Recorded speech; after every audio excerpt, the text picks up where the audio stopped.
Good morning, students. Let us take another method for the preparation of haloalkanes, and this is preparation of haloalkane from hydrocarbons. Students,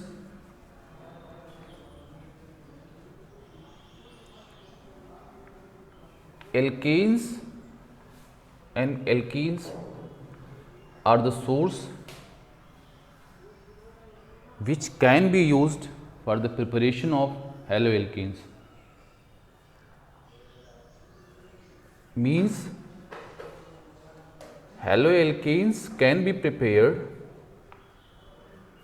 by using saturated hydrocarbon as well as the alkene, which is an unsaturated hydrocarbon.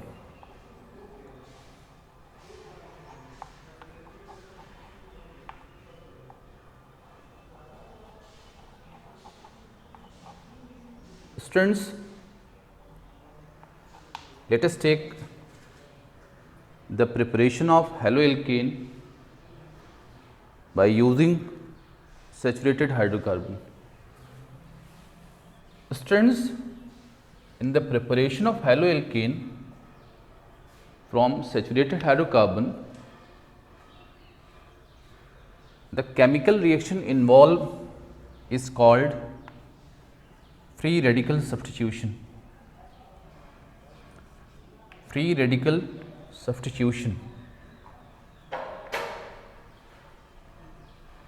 और इस reaction के बारे में आप लोगों ने class 11th में पढ़ा था। बेटे, जब सैचुरेटेड हाइड्रोकार्बन से आप हैलोएल्केन बनाओगे तो जो रिएक्शन यूज़ होगी इस प्रिपरेशन में वो फ्री रेडिकल सब्स्टिट्यूशन है। बेटे, होता क्या इसमें है कि अगर आप याद करो तो यहाँ पर क्या होता है, जब किसी एल्केन को मीन्स सैचुरेटेड हाइड्रोकार्बन को आप सनलाइट की प्रेजेंस में किसी हैलोजन से, मतलब क्लोरीन से या ब्रोमीन से आप रिएक्ट कराते हो, तो इस रिएक्शन में जो हैलोजन फ्री रेडिकल होता है यहाँ से हाइड्रोजन फ्री रेडिकल को रिप्लेस करके आपका रिक्वायर्ड प्रोडक्ट देता है। Students, but the nature of product depend on कि what type of alkane you have taken for the preparation of haloalkane. बेटे, यहाँ पर जो आपने लिया है अगर आप चेक करो तो 2 कार्बन कंटेनिंग एल्केन आपकी है जिसको एथेन आप बोलेंगे और दोनों प्राइमरी है, तो यहाँ तो कोई प्रॉब्लम नहीं है। इस केस में आपको एक प्राइमरी एल्किल हैलाइड आपको प्रोडक्ट मिल जाएगा। उसमें क्या होगा कि दोनों जो प्राइमरी कार्बन हैं इनमें से किसी का जो हाइड्रोजन फ्री रेडिकल होगा that get replaced with the halogen free radical.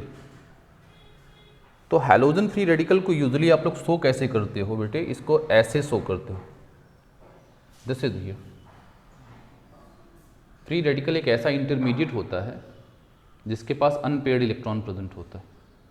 तो जब आप वहाँ पे 11th में बात कर रहे थे तो आप कहते थे the halogen free radical should be shown like this one here. तो बेटे, ये जो हैलोजन फ्री रेडिकल होता है वो इस सनलाइट के इफेक्ट में जनरेट होता है। चूँकि हैलोजन फ्री रेडिकल एक रिएक्टिव इंटरमीडिएट है तो बेटे ये क्या करेगा, आपके हाइड्रोकार्बन से हाइड्रोजन फ्री रेडिकल को रिप्लेस करके और यहाँ पर जो प्रोडक्ट बनाएगा वो आपको हेलो एल्केन मिलेगी। तो स्टूडेंट्स अगर हम बात करें, मान लो आपका जो ये हैलोजन फ्री रेडिकल है, इस कार्बन के हाइड्रोजन को as a hydrogen free radical वो रिप्लेस करता है, तो जो प्रोडक्ट मिलेगा दैट शुड बी CH3CH2X, जिसको आप हेलो एथेन बोल सकते हो IPAC में, या इसको जनरल नॉमेनक्लेचर में एथिल हैलाइड हम लोग बोल सकते हैं स्टूडेंट्स। बट अगर मैं आपको ये दूं, we have another situation CH3CH2CH3, same reaction बेटे फ्री रेडिकल सब्स्टिट्यूशन की अगर इस हैलोजन पे कराई जाए, सॉरी इस हाइड्रोकार्बन पे कराई जाए, तो देखो बेटे ये जो हाइड्रोकार्बन है it has two different carbon, ये दो प्राइमरी हैं और ये सेकेंडरी है। तो ऐसी सिचुएशन में बेटे एक जो प्रोडक्ट मिलेगा, we have the mixture of product are obtained here, one of the product is obtained corresponding to the primary carbon and other should be obtained corresponding to the secondary that is carbon। Students अगर आप देखो यहाँ पे तो क्या होगा, जो एक प्रोडक्ट मिलेगा बेटे वो इसके करस्पॉन्डिंग मिलेगा, इन दोनों में से किसी के करस्पॉन्डिंग आप लिख सकते हो, दोनों इक्विवेलेंट प्रोडक्ट होंगे। तो पहला जो प्रोडक्ट मिलेगा वो मिलेगा CH3CH2CH2X, this is one of the product.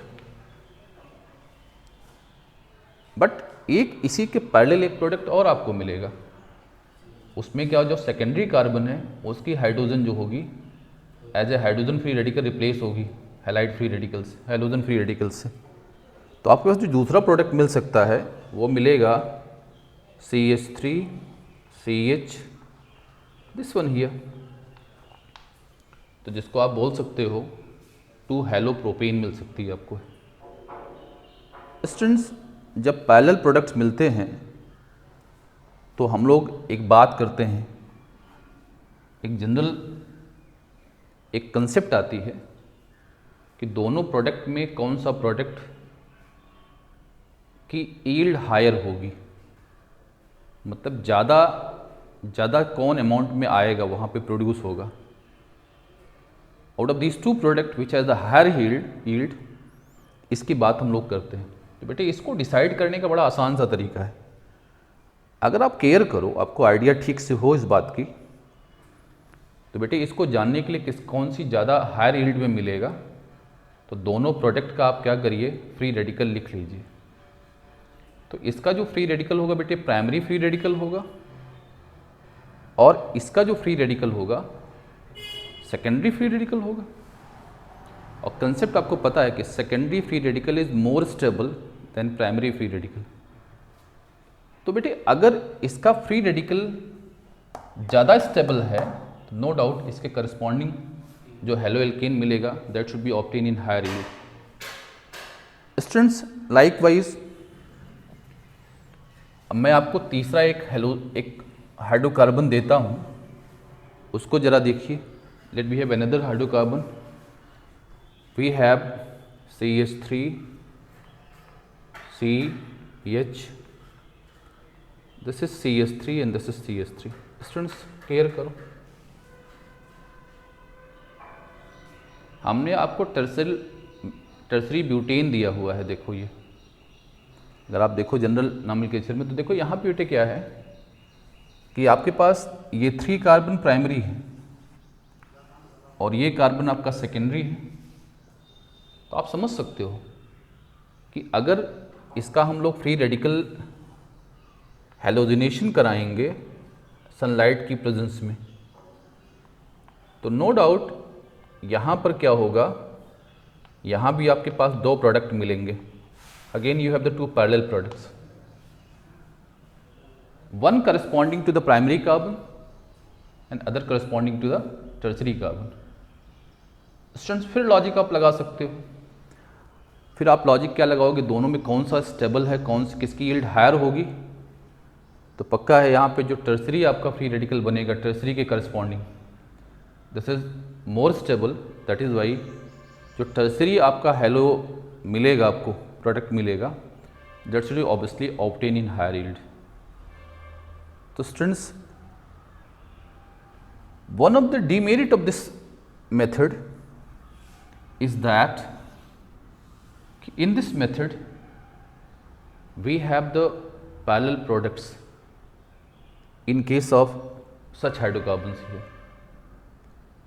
and it is difficult to separate these hydrocarbon these halo derivatives haloalkane from each other. So students, keeping this idea, we should not use this method for the preparation of haloalkanes here, since in this method the isolation of the substances from the pure substance is totally impossible. So usually we do not use this method for the preparation of haloalkanes here. Students, after this let us consider the another hydrocarbon जिसको आप alkene बोलते हो। Alkene से भी हम लोग बेटे हेलोएल्कीन बना सकते हैं, और इस बनाने में जो रिएक्शन यूज होगी उसको हम लोग इलेक्ट्रोफिलिक एडिशन बोलते हैं, और इस रिएक्शन के बारे में भी आप पढ़ चुके हो। इन क्लास 11th में आपने इस रिएक्शन के बारे में पढ़ा था। You have learn about this particular reaction, और वहाँ बोलते थे कि जितने हमारे अनसैचुरेटेड हाइड्रोकार्बन हैं, मतलब एल्कीन हैं और एल्काइंस जो हैं, वो इस रिएक्शन को रिस्पॉन्ड करती हैं, और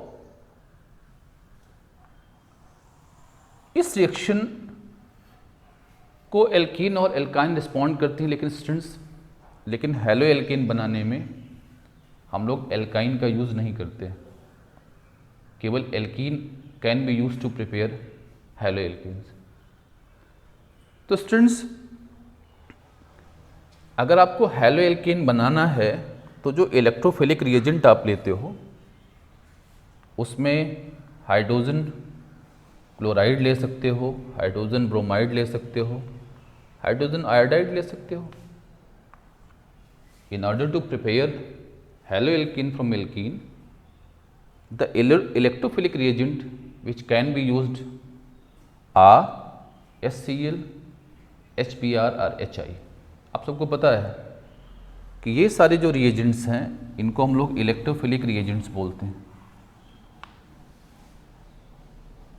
स्टूडेंट्स, तो जब आप देखो कि इलेक्ट्रोफिलिक जो रिएजेंट्स हैं जब एल्कीन के साथ रिएक्ट करते हैं तो आपकी हेलोएल्केन कैसे मिलती है, तो वहाँ पर आपने बेटे बात करी थी कि ऐसी सिचुएशन में एल्कीन में जो इन सारे इलेक्ट्रोफिलिक रिएजेंट का जो इलेक्ट्रोफिलिक एडिशन है, this is govern by an important law which is called as Marconi-Karp law। Markovnikov-carp rule के बारे में आप पढ़ चुके हैं, और इसका यूज़ आपको बताया गया है कि हम लोग तब करते हैं जब हमारी एल्कीन अनसिमेट्रिकल होती है, but in case of symmetrical alkene we don't have to think about the use of Markovnikov rule. So let us consider a symmetrical alkene. We have CH3, CH, this is here। Students, आप समझ सकते हो कि ये alkene है ब्यूट-टू-ईन हो सकती है। अब इस पे इन तीनों बेटे हमारे जो एल्किल हैलाइड्स हैं इनको कलेक्टिवली हम इसको HX लिख दें, इनको HX लिख देते हैं इनको। हमको करना क्या है, इन पे HX का एडिशन कराना है। तो स्टूडेंट्स पता इस रिएजेंट में दो हमारे पास रिएजेंट हैं। ये आपको जो रिएजेंट इलेक्ट्रोफिलिक है ये आपको दो रिएजेंट देगा, एक H+ देगा जो कि इलेक्ट्रोफिलिक रिएजेंट है, इलेक्ट्रोफाइल है, और बेटे जो X नेगेटिव देगा जो कि एक न्यूक्लियोफाइल है। तो कह सकते हैं ये हमारा जो इलेक्ट्रोफिलिक रिएजेंट है ये दो हमको इंटरमीडिएट्स दे सकता है।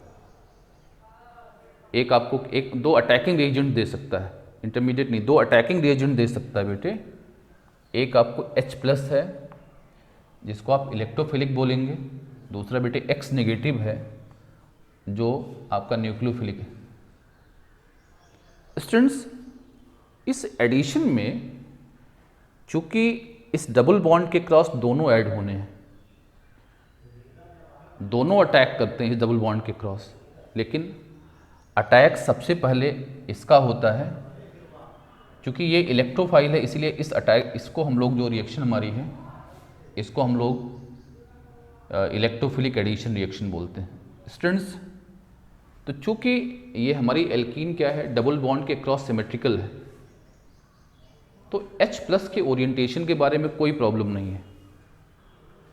यहाँ पर कोई प्रॉब्लम इसके ओरिएंटेशन को लेकर के नहीं है।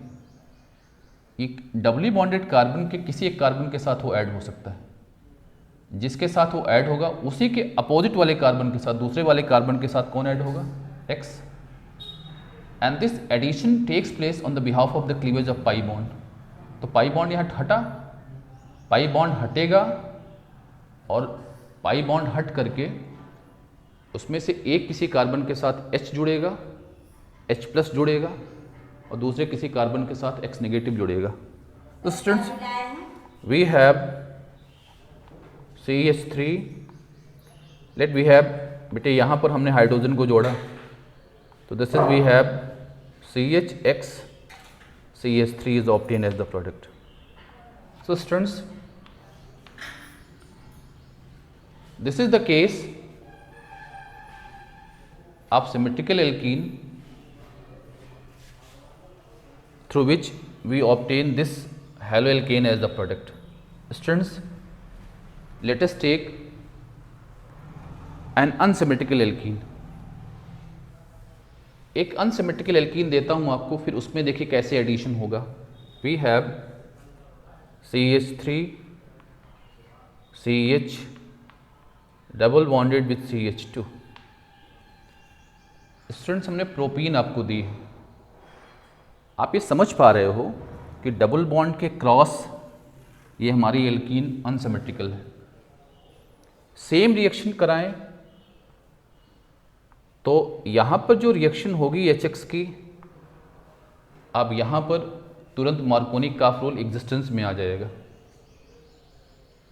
जब अनसिमेट्रिकल एल्कीन आप लेते हो तो ऐसी सिचुएशन में इलेक्ट्रोफिलिक एडिशन में we must have to use Markovnikov काफरोल in order to decide the orientation of electrophile as well as the nucleophile across the double bond here. Students तो आप कह सकते हो इनमें से जो न्यूक्लियोफाइल है वो उस कार्बन को प्रेफर करेगा जिस पर हाइड्रोजन कम होंगे। तो न्यूक्लियोफाइल आपका कौन सा है, X नेगेटिव है, तो ऑब्वियसली बेटे क्या हुआ, तो इसका मतलब आपको X की ओरिएंटेशन फिक्स हो गई, वो कहाँ पे ऐड होनी, यहाँ पे ऐड होनी। तो जब बेटे यहाँ पर ऐड होगी तो दूसरा जो हाइड्रोजन होगा उसको आपको क्या होगा, CH2 पे बेटे ऐड उसको करना पड़ेगा। तो और ये जो दोनों चीज़ें हैं, जो एडिशन है, this also takes place on the behalf of the cleavage of this pi bond here. तो आपके पास जो प्रोडक्ट मिलने वाला है, this is here we have CHX with CH3, this is obtained as the product. तो students तो यहाँ पर आपको मिली 2 halopropane is obtained as the product here. तो students these are the two possible cases of electrophilic addition of hydrogen halide on symmetrical as well as the unsymmetrical alkene. Students, situation क्या बनती है जरा समझिए. एक इसी की एक और सिचुएशन बन रही है. वो सिचुएशन ये बन रही है कि हमको कभी कभी ओरिएंटेशन को अपोजिट करना पड़ता है. In some of the situation we have to invert the orientation of nucleophile across the double bond. इस कंडीशन में बेटे ये जो है ठीक है, ये तो CH पे आएगा, लेकिन अगर आपको CH पे ना ले आकर के CH2 पे ले आना हो तो इसको भी हम लोग कर सकते हैं. मतलब हमको एडिशन क्या करना है, एंटी मार्कोनी काफ रूल से करना है. अगर आप वहाँ पे जो न्यूक्लियोफाइल है उसकी ओरिएंटेशन को इन्वर्ट कर रहे हो तो definitely we must have to use the anti Markovnikov rule. लेकिन स्टूडेंट्स एक बात आपको समझना चाहिए कि जो हमारा जब एंटी मार्कोनी काफ रूल हम अप्लाई करते हैं तो ये जो एंटी मार्कोनी काफ रूल है this is valid only in case of HBr. This is not valid in HCl and HI. It is very important here कि मार्कोनी काफ रूल का use आप तभी कर सकते हो जब आपका इलेक्ट्रोफिलिक रिएजेंट कौन सा हो, HBr हो. It is not valid in case of HCl and HI. और दूसरा क्या करना होता है, यहाँ पर एक पेरोक्साइड आपको रखना पड़ता है and this reaction takes place in the presence of peroxide. Addition ये भी है, इलेक्ट्रोफिलिक एडिशन है, but this takes place in the presence of peroxide and this is given by HBr as the electrophile, not the other one here. Students, अगर ऐसा आप कर दोगे तो सोच सकते हो अब आपका जो Br निगेटिव है जो कि न्यूक्लियोफाइल है उसका ओरिएंटेशन अब यहाँ चला जाएगा. अब वो कहाँ बेटे ये Br होगा इस पॉइंट पर चला जाएगा और आपकी जो हाइड्रोजन होगी अब यहाँ आ जाएगी. तो आपके पास जो प्रोडक्ट मिलेगा वो क्या मिलेगा, CH3 we have CH2 CH2Br. मतलब आप कह सकते हो bromopropane is obtain as the product here. तो स्टूडेंट्स ये तीन बातें आप दिमाग में रखिए regarding the electrophilic addition of alkene in order to produce halo alkene as the product. Students एक केस और आपके पास है, जरा उसको समझने की कोशिश करिए. वो क्या है कि अगर हम लोग क्या करें, किसी एल्कीन पर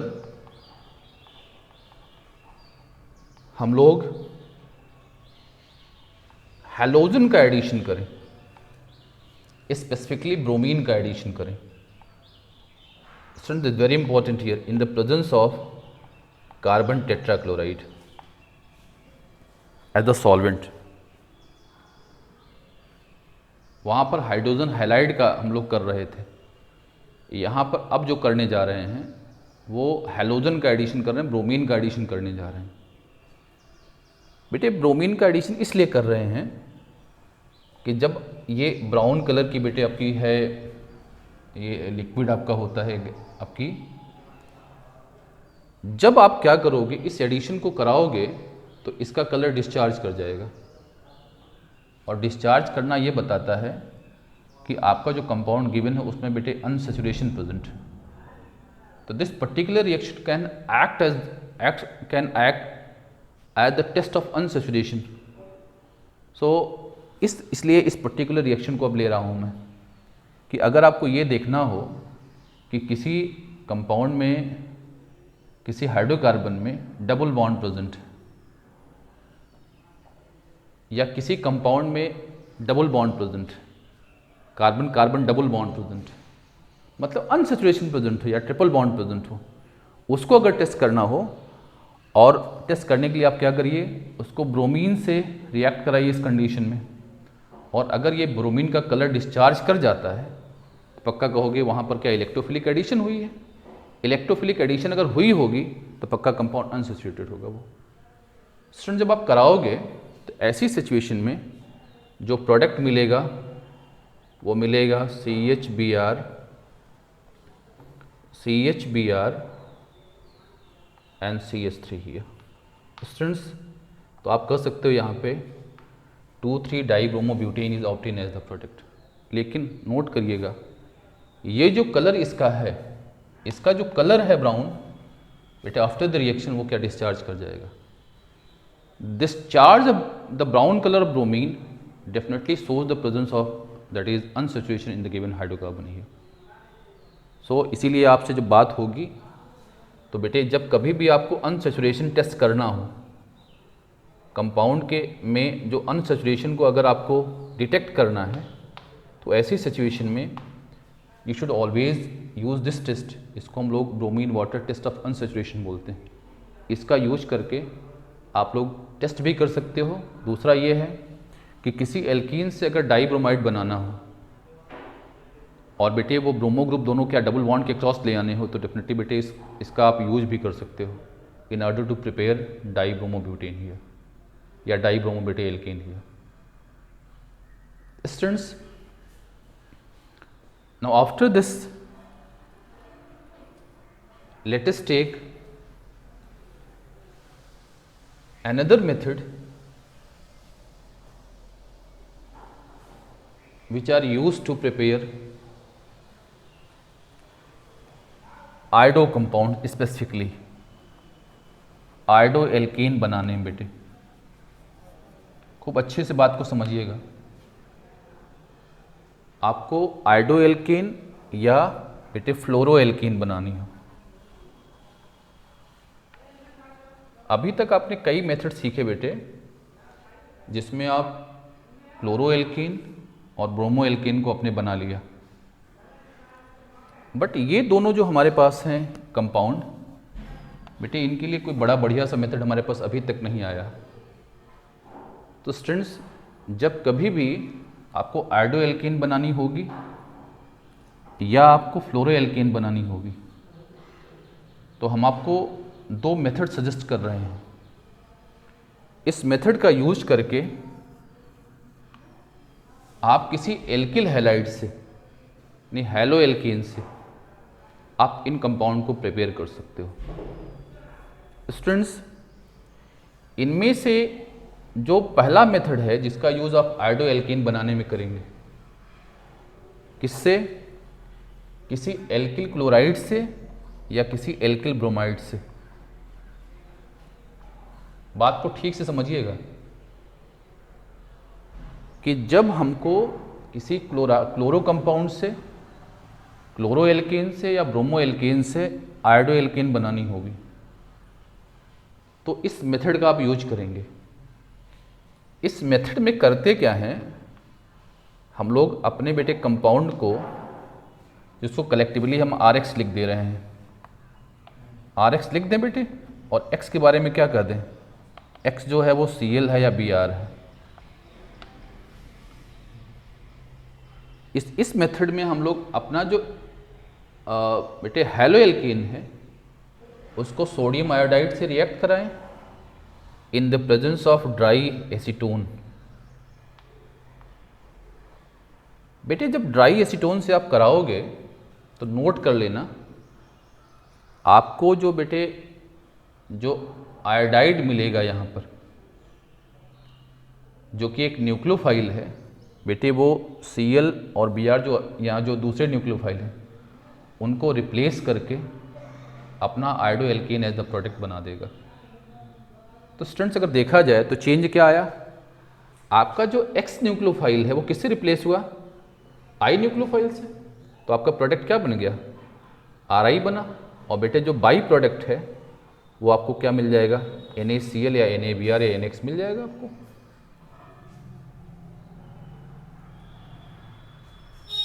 तो students, it is very important, this method is particularly used to prepare iodo alkane from alkyl halide, alkyl chloride or alkyl bromide here.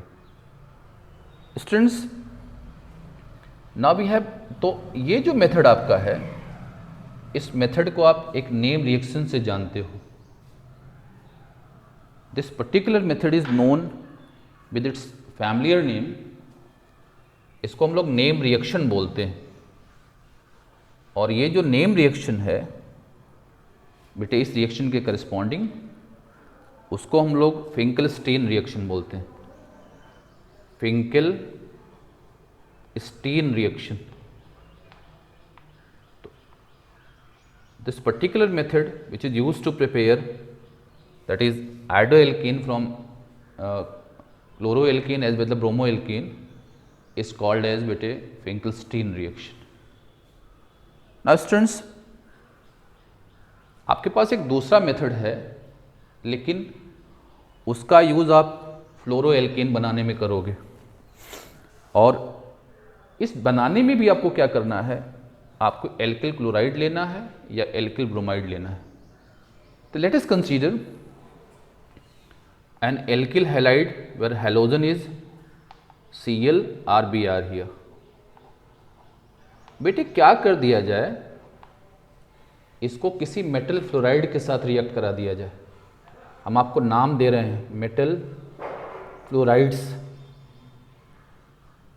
बेटे जो मेटल फ्लोराइड आप लेते हो उसमें सिल्वर फ्लोराइड का नाम आता है, बेटे कोबाल्ट फ्लोराइड का नाम आता है, एंटीमनी फ्लोराइड का नाम आता है। ये सारे बेटे फ्लोराइड्स हैं जिनका यूज़ आप जो कर सकते हो बेटे, आप अपने एल्किल फ्लोराइड बनाने में यूज कर सकते हो। तो जब इन एल्किल फ्लोराइड का आप यूज, वो मेटल फ्लोराइड का यूज करोगे तो फ्लोराइड न्यूक्लियोफाइल आपको मिलेगा। वो न्यूक्लियोफाइल क्या करेगा बेटे, जो एक्स न्यूक्लियोफाइल है इसको रिप्लेस करके आपको क्या करेगा बेटे, RF द प्रोडक्ट दे देगा। यस। और बेटे जो दूसरा चीज़ आपको मिलेगी वो क्या मिलेगी, आपको मेटल बेटे हैलाइड एज द प्रोडक्ट मिल जाएगा, बाई प्रोडक्ट मिल जाएगा, is obtain as the by product here. तो स्टूडेंट्स, तो इस मेथड का यूज़ आप फ्लोरोएल्केन बनाने में करोगे। बेटे इस मेथड को हम लोग एक नेम रिएक्शन से जानते हैं जिसको हम लोग स्वार्ट्ज रिएक्शन बोलते हैं। SWARTZ, Swarts reaction. This is called as Swarts reaction. Yes students, these are the methods which are used to prepare haloalkene from different compound. Students, इसको सम अप करो तो सबसे पहले हमने बात करी थी कि we can prepare haloalkene from alcohol, we can prepare haloalkene from saturated hydrocarbon alkene, we can prepare haloalkane from alkene. We can also prepare haloalkane using these two methods. One is called Finkelstein reaction, other is called Schwartz reaction here.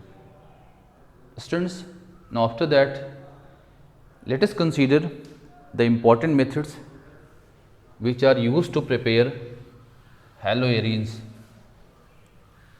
Students, अब आपको haloarene के preparation method के बारे में जानना है,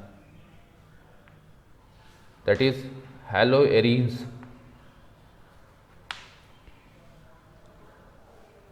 बेटे देखो, पहली बात तो ये समझो कि हैलोएरीन जब आप बनाने चलोगे तो दिमाग में बात आनी चाहिए कि किस किस से आप बना सकते हो। तो स्टूडेंट्स, इसको बनाने के हमारे पास दो सब्सटेंसेस है जिनका यूज कर सकते हैं। बेटे एक एरोमेटिक हाइड्रोकार्बन हो सकती है, एरोमेटिक हाइड्रोकार्बन, और दूसरा बेटे एरोमेटिक प्राइमरी एमीन हो सकती है। बेटे aromatic primary amine are the two substances which can be used to prepare, that is haloarenes. Students, आपने क्लास 11th में पढ़ा था कि जो हमारे एरोमेटिक हाइड्रोकार्बन्स है, आपने बेंजीन के बारे में पढ़ा था कि बेंजीन अगर ली जाए और इसका हम लोग क्या करें, हैलोजिनेशन करा दें। बेटे जो बेंजीन में जो हैलोजिनेशन होती है उसको हम लोग इलेक्ट्रोफिलिक सब्स्टिट्यूशन बोलते हैं। इलेक्ट्रोफिलिक बेटे सब्स्टिट्यूशन रिएक्शन यूज़ होती है यहाँ पर, तो कहा जाता है कि हम लोग क्या करें, बेंजीन की हैलोजिनेशन कराएं, मतलब बेटे इलेक्ट्रोफिलिक सब्स्टिट्यूशन कराएं। तो कंडीशन आपको पता है, ये जो हैलोजिनेशन होता है this takes place in the presence of anhydrous ferric halide chloride. और बेटे यहाँ पर दो चीज़ें आप यूज कर सकते हो हैलोजन की, या तो आप यहाँ पर क्लोरीन का यूज कर सकते हो या तो आप ब्रोमीन का यूज कर सकते हो। तो मान लो हमने कहा बेटे कि अगर मान लो आपको बनाना है हेलोएरीन, तो किसकी प्रेजेंस चाहिए, FeCl3 एनहाइड्रस वर्ड ज़्यादा ज़रूरी है। यहाँ हैलोजन जो आप यूज कर सकते हो वो कौन सी, क्लोरीन या ब्रोमीन का यूज कर सकते हो। स्टूडेंट जब इसका यूज़ आप करोगे तो पता बेटे ये जो फेरिक क्लोराइड और जो X2 है ये आपको देगा बेटे हैलाइड इलेक्ट्रोफाइल। ये बात नोट करिएगा, दिस इज ये इलेक्ट्रोफाइल आपको देगा। ये इलेक्ट्रोफाइल क्या करेगा, बेंजीन के हाइड्रोजन को जो कि सारे जो प्रेजेंट बेटे हैं उसको रिप्लेस करके आपको हेलोएरीन एज द प्रोडक्ट दे देगा। तो जो प्रोडक्ट मिलेगा बेटे, पता है सारे कार्बन यहाँ इक्विवेलेंट हैं, तो कोई भी कार्बन पर बेटे का हाइड्रोजन रिप्लेस हो सकता है। मान लिया बेटे यहाँ का रिप्लेस हुआ, तो देखो ये हेलोएरीन एज द प्रोडक्ट मिला। स्टूडेंट्स लेकिन यहाँ पर जब आप ये बेंजीन होगी तब तो आप फ्री हैं, हेलोजन को कहीं आप इंटैक्ट कर सकते हो, कहीं लगा सकते हो। लेकिन अगर बेंजीन बेटे वो सब्स्टिट्यूटेड बेंजीन है, मतलब कोई ग्रुप ऑलरेडी लगा हुआ है, तो ऐसी सिचुएशन में जो हैलो इलेक्ट्रोफाइल है उसकी जो ओरिएंटेशन होगी वो इस बात पर डिपेंड करेगी कि यहाँ पे जो ग्रुप इंटैक्ट है उसका अपना डायरेक्टिंग इन्फ्लुएंस किधर का है। जैसे मैं आपसे कहूँ, मान लो बेटे एक सब्स्टिट्यूटेड बेंजीन आपको हमने दिया यहाँ पे, तो सब्स्टिट्यूटेड बेंजीन हमने आपको दिया यहाँ पे, मान लिया कोई ग्रुप यहाँ पर लगा है। ये ग्रुप कैसा हो सकता है, एक्टिवेटिंग हो सकता है या डीएक्टिवेटिंग हो सकता है, मतलब आर्थो पैरा डायरेक्टिंग हो सकता है या मेटा डायरेक्टिंग हो सकता है। तो आइडिया कंफर्म करिए, and if any problem right your problem in your comment box कि जो जी हो सकता है इसका नेचर दो हो सकता है, इट इज इधर आर्थो पैरा डायरेक्टिंग, इसका जो डायरेक्टिंग इन्फ्लुएंस वो दो तरीके का हो सकता है, ये या तो आर्थो पैरा डायरेक्टिंग हो सकता है या तो मेटा डायरेक्टिंग हो सकता है। अगर ये आर्थो पैरा डायरेक्टिंग होगा तो आपको मिक्सचर ऑफ प्रोडक्ट मिलेंगे, एक आर्थो डेरिवेटिव मिलेगा, एक पैरा डेरिवेटिव मिलेगा। लेकिन अगर ये ग्रुप क्या मेटा डायरेक्टिंग है तो पक्का आपको क्या मिलेगा, वहाँ मेटा डेरिवेटिव आपको मिलेगा। स्टूडेंट्स अगर मान लो हम मानते हैं ये ग्रुप हमारा आर्थो पैरा डायरेक्टिंग है, तो आप क्या करोगे, जब इसको FeCl3 से रिएक्ट कराओगे X2 को, तो क्या मिलेगा बेटे, आपका ग्रुप जो G है उसकी आर्थो पोजीशन कहाँ पर है, यहाँ पर है, तो एक तो ये लग जाएगा बेटे आपको। इसकी पैरा पोजीशन कहाँ है, पैरा पोजीशन इसके अपोजिट होगी बेटे, यहाँ लग जाएगा। तो आपके पास ये मिक्सचर ऑफ प्रोडक्ट आपको मिलेंगे। लेकिन अगर मान लो ये ग्रुप बेटे जो लगा हुआ है ये आपका मेटा डायरेक्टिंग है, अगर यहाँ पे मेटा डायरेक्टिंग है तो आपको क्या मिलेगा, अंडर द सेम कंडीशन आप कराओगे X2 से, तो ऑब्वियसली क्या मिलेगा, आपका जो प्रोडक्ट होगा उसमें जो हेलो ग्रुप की ओरिएंटेशन होगी वो इसके मेटा के पोजीशन पर होगी और आपको मेटा डेरिवेटिव मिलेगा। तो जब बेटे ये रिएक्शन यूज करिएगा तो ज़रूर आप केयर करिएगा कि आपका जो एरोमेटिक हाइड्रोकार्बन है वो बेंजीन है या सब्स्टिट्यूटेड बेंजीन है। सब्स्टिट्यूटेड बेंजीन होगी तो पक्की आपको कंसेप्ट यूज करना पड़ेगा डायरेक्टिंग इन्फ्लुएंस का, और अगर बेंजीन होगी तो आपको किसी तरह का कोई आपको डायरेक्टिंग इन्फ्लुएंस का कंसेप्ट का यूज़ नहीं करना पड़ेगा। Students, now we have another method which is used to prepare haloarene, वो होता बेटे प्राइमरी एमीन से। आपको बताएं बेटे, प्राइमरी एमीन से हेलोएरीन बनाने की जो प्रोसेस है, जो मेथड है, उसको हम लोग सैंड मायर रिएक्शन बोलते हैं। ये भी एक नियम रिएक्शन है, सैंड मायर रिएक्शन बोलते हैं। स्टूडेंट बड़ी इंपॉर्टेंट बात है, इस रिएक्शन में हम लोग करते क्या हैं, अपने बेटे जो प्राइमरी अमीन है, एरोमेटिक अमीन है, देखो बेटे ये एनिलीन बोलते हैं इसको, या इसको हम लोग बोल सकते हैं बेंजीनामीन बोल सकते हैं। इसको सबसे पहले हम लोग बेटे जो हमारा मिनरल एसिड होती है, इसको कोल्ड कंडीशन में डिज़ोल्व करके इस मिक्सचर की सोडियम नाइट्राइड सोल्यूशन के साथ रिएक्ट कराते हैं। याद करना पहला स्टेप। तो बेटे किसी हाइड्रोजन हैलाइड से, स्पेशली HCl से, HCl लिखता हूँ, HCl में बेटे इसको क्या करके फ्रीजिंग मिक्सचर में रख करके HCl में घोल करके फ्रीजिंग मिक्सचर में डाल दो इसको, या कर सकते हैं बेटे 0 से 5 डिग्री का टेम्परेचर रखो, कोल्ड कंडीशन रखो, और फिर उसमें क्या करो, सोडियम नाइट्राइड का सोल्यूशन आप मिक्स कर दो। तो याद करना बेटे ये जो आपका NH2 ग्रुप है आपके बेंजीन रिंग का, बेटे वो दूसरे ग्रुप से रिप्लेस हो जाएगा, N2X ग्रुप से रिप्लेस होगा। बेटे ये जो N2X ग्रुप है इसको हम लोग डाई एजो ग्रुप बोलते हैं, इसको डाई एजो बोलते हैं, this is called diazo group.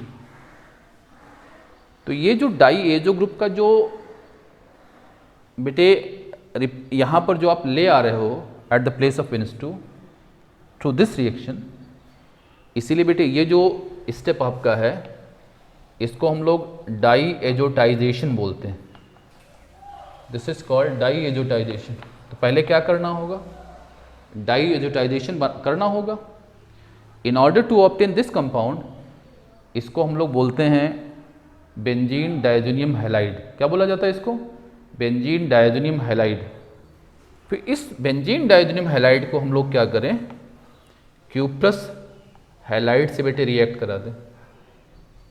तो जो हैलोजन यहाँ पे हैलोजन आपकी क्या हो सकती है, Cl या Br हो सकती है। तो आपको क्या मिलेगा, आप दिखाई पड़ेगा कि बेटे जो जहाँ पर आपका NH2 ग्रुप था वहाँ पर हैलो ग्रुप आपका आ जाएगा, और इस तरह से बेटे haloarene is obtain as the product. लेकिन अगर बेटे आपको यहाँ पर क्या करना हो, यहाँ इस रिएक्शन के थ्रू आप केवल ये बना सकते हो, क्लोरोबेंजीन या ब्रोमोबेंजीन बना सकते हो। लेकिन अगर आयोडो ग्रुप ले आना है तो बेटे आपको कुछ नहीं करना है, आपको कुछ करना नहीं है, सिंपली इसका यूज़ नहीं करना आपको, सिंपली क्या पोटेशियम आयोडाइड का यूज़ कर लीजिए, और पोटेशियम आयोडाइड का यूज़ कर लेंगे तो सीधे आपको क्या मिलेगा बेटे, आपको iodo benzene as the product मिल जाएगी। So students, these are the different methods which are used to prepare haloalkane from the different organic compounds, and we have the two different methods which are used to prepare haloarine. One is from your aromatic hydrocarbon and other is from your aromatic primary amine. Thank you.